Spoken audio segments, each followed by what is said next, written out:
बिहार में विधानसभा चुनाव और राज्यसभा चुनाव का समापन हो गया, लेकिन सियासत अभी चल रही है और यहां सियासत हमेशा चलती भी रहती है, कुछ ना कुछ होते रहता है।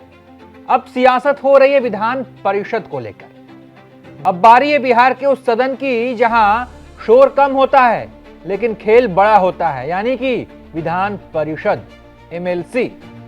तो कौन कौन एमएलसी बनने वाला है भाई इस बार? 28 जून 2026 को विधान परिषद यानी एमएलसी की 9 सीटें खाली हो रही हैं और 3 सीटों पर उपचुनाव है, यानी कि कुल 12 सीटों पर वैकेंसी आई है और इसमें असली गणित छिपा है। लग रहा है कि इस बार तेजस्वी यादव की सीटें कम हो जाएंगी, एनडीए की सीटें बढ़ेंगी। साथ ही इस पर नजर रहेगी कि क्या चिराग पासवान एक सीट लेने में कामयाब होते हैं कि नहीं, उनका खाता खुलता है कि नहीं विधान परिषद में। विधान परिषद सूत्रों की माने तो नई सरकार के गठन के तुरंत बाद, जब नीतीश कुमार के जाने के बाद, जब नया मुख्यमंत्री बन जाएगा, नई सरकार का गठन हो जाएगा, उसके बाद से विधान परिषद के चुनाव की घोषणा होगी। अप्रैल के आखिरी सप्ताह या मई के पहले हफ्ते में चुनाव संपन्न करा लिए जाएंगे।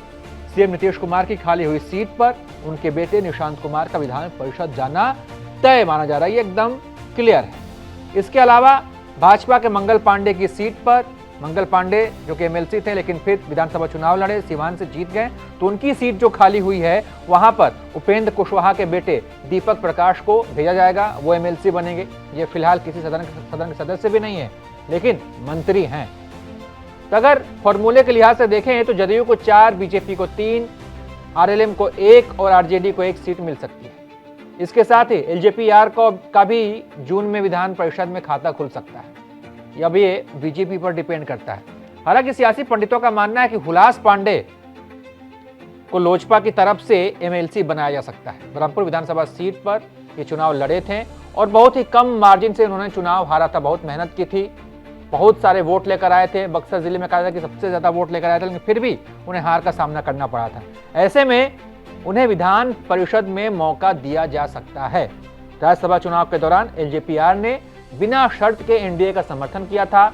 एलजेपीआर के सूत्रों की माने तो पार्टी अब विधान परिषद में 1 सीट की डिमांड कर रही है।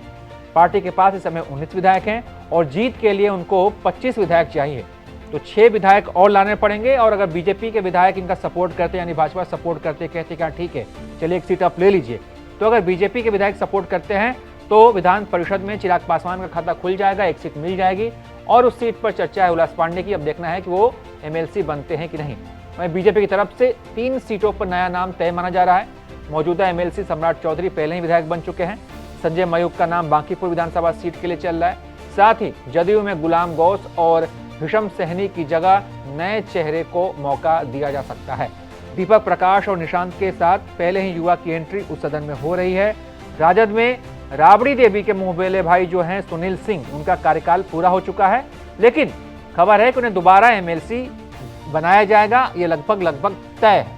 वहीं राधाचरण सेठ अपनी सीट पर, जो कि वो भी एमएलसी थे लेकिन फिर इस बार विधानसभा का चुनाव लड़े और जीत भी गए संदेश विधानसभा सीट से, तो अब वो अपने बेटे के लिए लॉबिंग कर रहे हैं कि मेरी जगह मेरा बेटा विधान परिषद में जाएगा, वो एमएलसी बनेगा।